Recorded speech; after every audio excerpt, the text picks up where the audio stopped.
Okay, welcome back to episode 10 of my Feed the Beast Monster Let's Play series.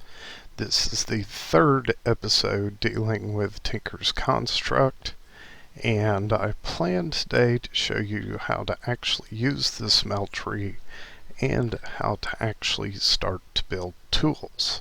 So let's get going. Okay, so I'm back, and as you can see, I've got some lava,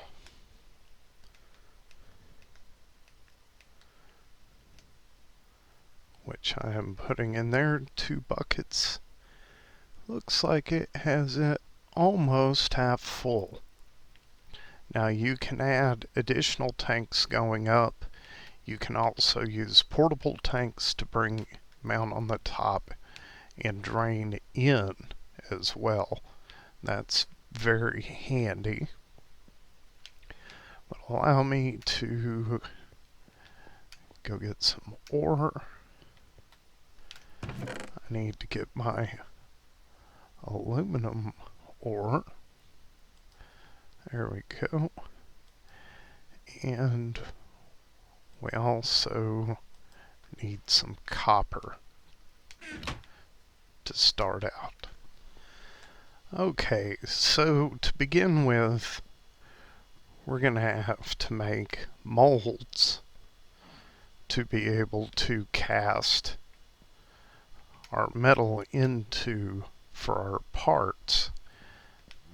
So what we want to do to begin with is grab some patterns here.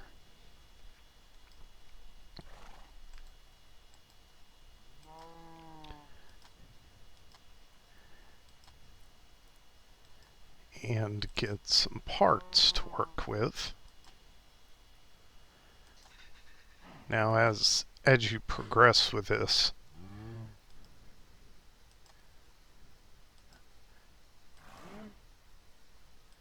you'll be able to make even more parts.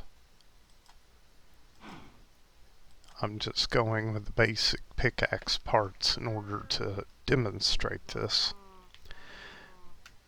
Now the thing that we're going to make our molds with is called aluminum brass.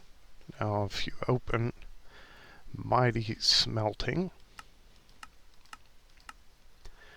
you'll see these are different alloys that can be made. Now, aluminum brass is what we're going to make our molds with. It takes 3 aluminum and 1 copper. So for every 3 aluminum we put in, we have to put another copper in. So we'll come over to our controller here.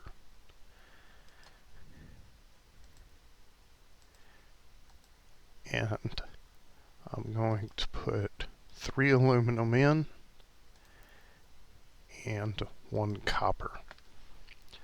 And we'll let this cook.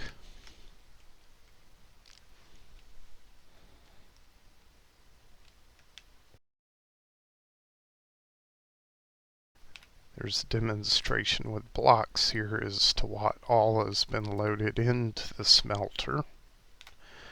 But that will change once it smelts down.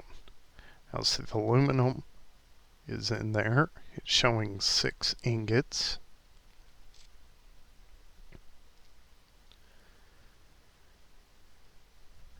The copper is on its way. Now once the copper finishes, it will blend with this aluminum and give us our aluminum brass. As you can see, we have 8 ingots of it. And you can see it melted down in there.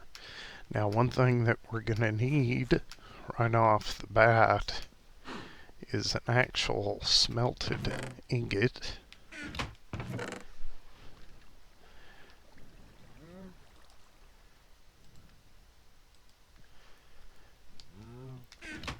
Okay, so to begin with, we'll make our first mold of an ingot. There we have an ingot mold.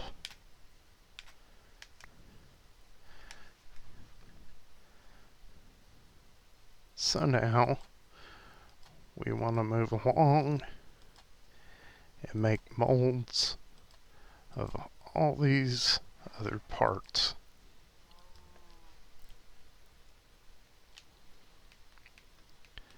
So now we have our tool binding,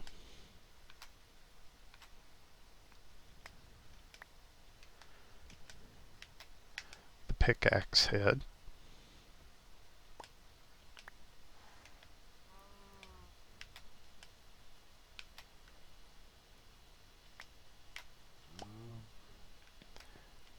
and the tool rod. Now let's see what we have left in here. 4 ingots worth of aluminum brass. Now we can either build up enough ingots worth to cast out in the basin and actually have a block come out, or we can pull these individual ingots out with the mold.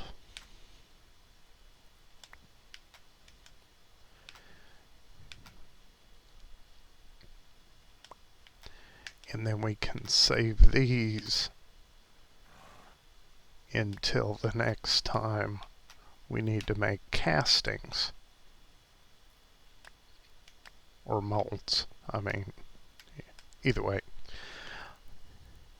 Then, all we have to do is throw them into the smelter, however many ingots that we need for whatever project we need, and it will melt it down to where it is usable.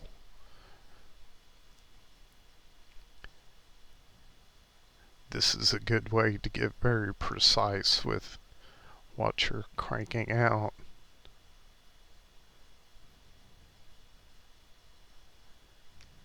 There we go.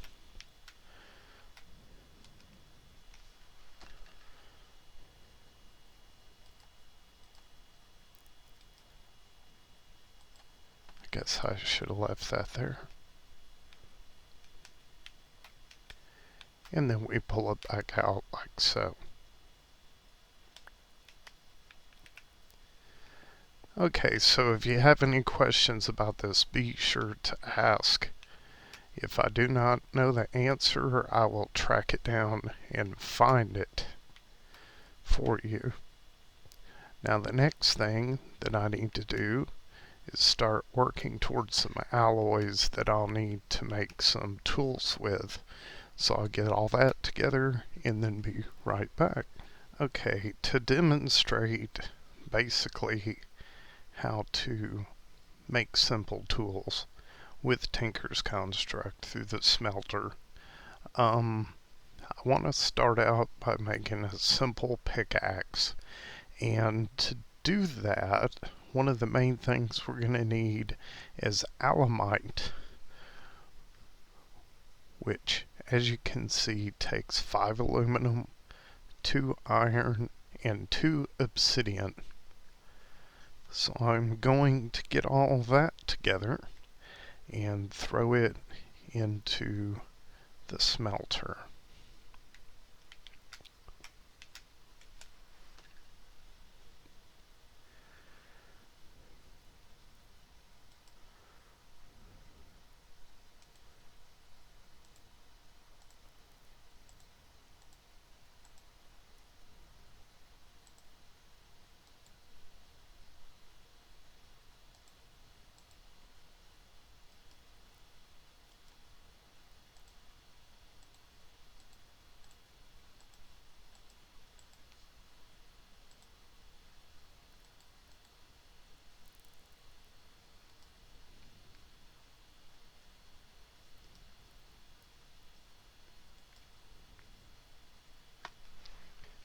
wait for these to get done. While we're doing that, I will double check. Okay, since I'm putting 10 each of obsidian and iron in, that's 5 times the recipe. So 5 times 5 for aluminum means I need 25 aluminum ores to go into the mix.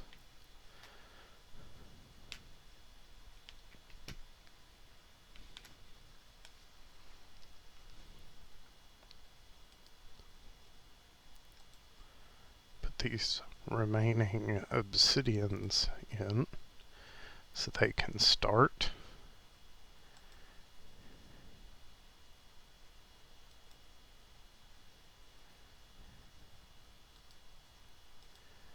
And here I have my 25 aluminum that will need to go in.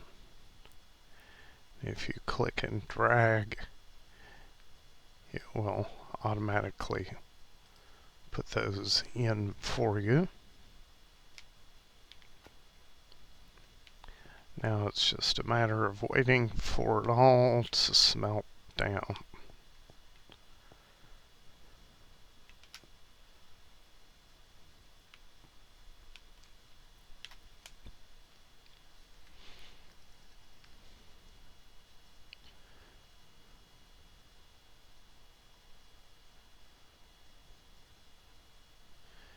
There's our aluminite, or alumite, showing up.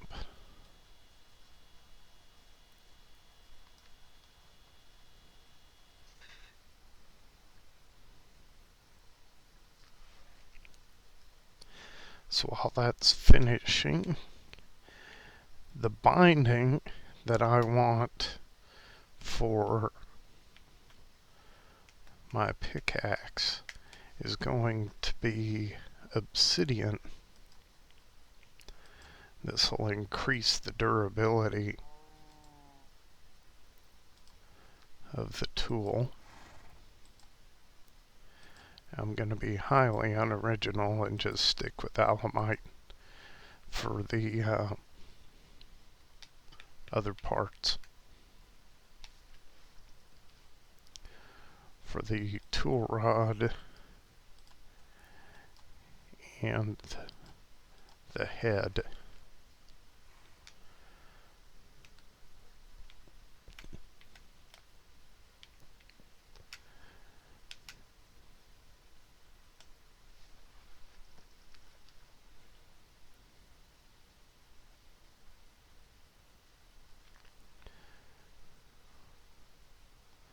It's looking like I'm missing some iron somehow. Not sure quite how that happened. Oh, I was going to show this is on the bottom, so you know that's what's going to pour out. If you click it, it will change it up. Whichever one you click on goes to the bottom, so that's how I know what I'm pouring. It comes out looking strange and pink.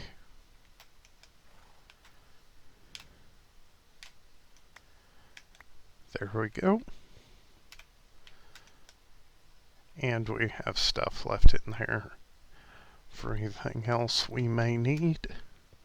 But for right now, I'm gonna come over here, click on the template for the pickaxe,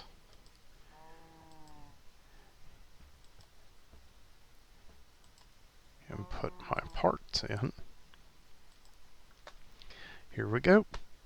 So now it has a durability of 714, mining speed of 8, and a mining level of cobalt, and it has 3 slots for modifiers.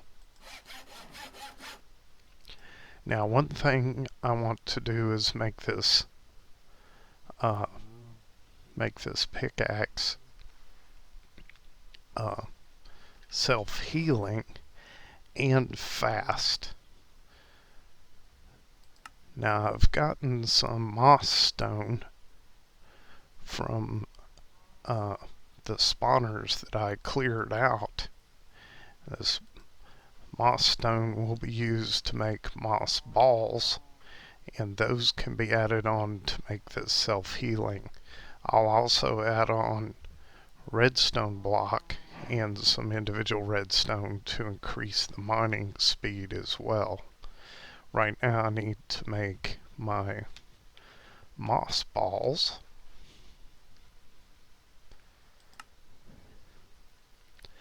And as you can see here, 9 moss stone makes a moss ball.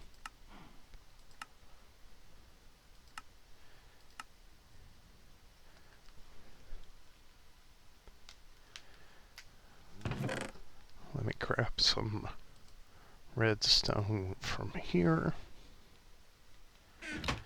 And as I said earlier, it's generally best to make your redstone into blocks if you can, and have just a few loose because it takes quite a bit. Okay, so now we're going to go into our repair and modify tab. We're going to put the pickaxe here, and let's start out with some moss. Auto repair. Now that's on there.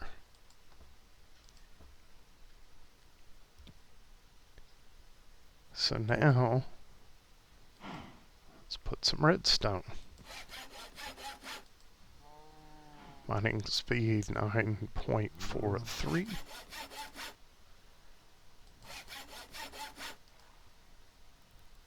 As you can see, we're getting closer to 50,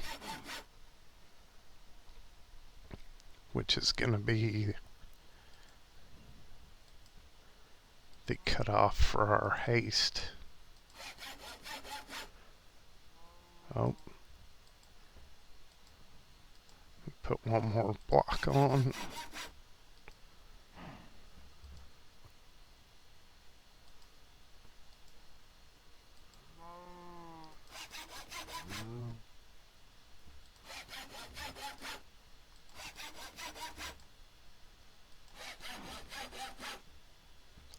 Alright. And then that's taken us up to the next level.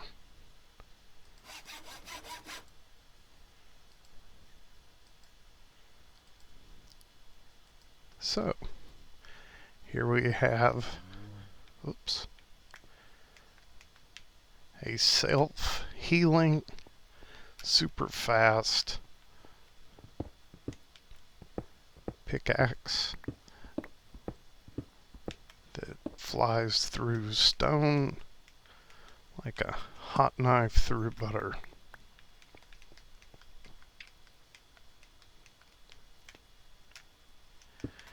Now there are a lot of other tools that I will be making with this, but for right now I wanted to make sure to show that.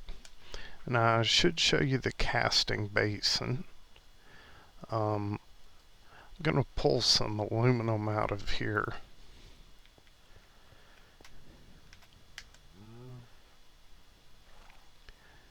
Now this will pour into here. Once it fills up and cools, then we will have aluminum blocks. This is a really handy way of storing lots of aluminum, which you will get lots of aluminum.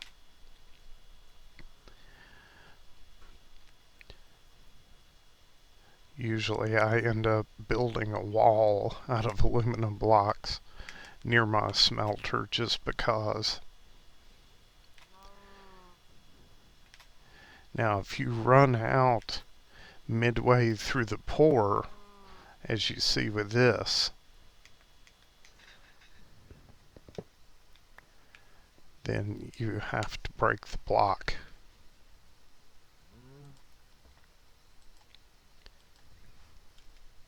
And then put it back. It's a good idea to look at how much of everything you have before you go to pour stuff, because you will lose things.